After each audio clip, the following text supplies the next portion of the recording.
Education is a basic human right. Yet even prior to COVID-19, 250 million children and youth were out of school and 800 million adults were illiterate.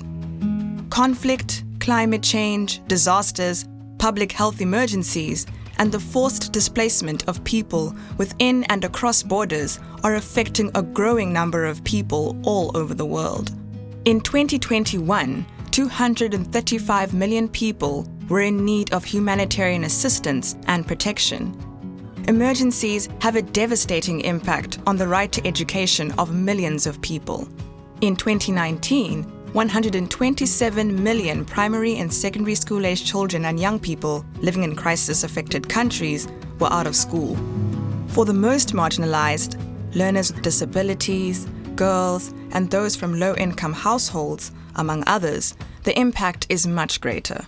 Despite this dire situation, education remains one of the most underfunded areas of humanitarian aid, receiving just 2.4% of total global humanitarian funding.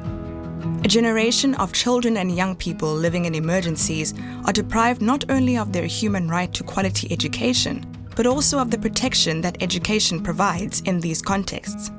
In emergencies, education may be the only safe space. This must change.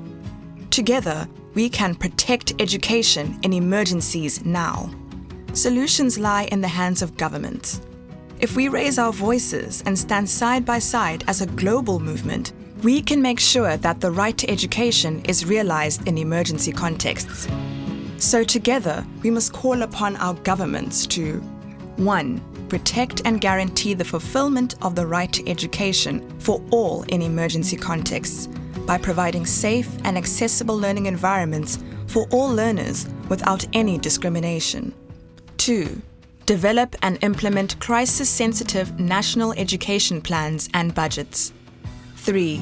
Listen to the voices of the people affected and local actors. 4. Ensure sufficient, sustainable, and predictable funding for education in emergencies.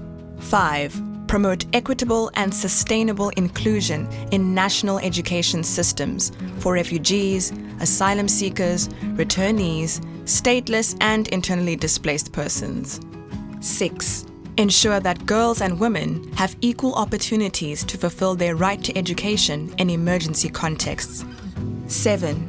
Apply a perspective inclusive of learners with disabilities in the planning, budgeting, and implementation of emergency responses. 8.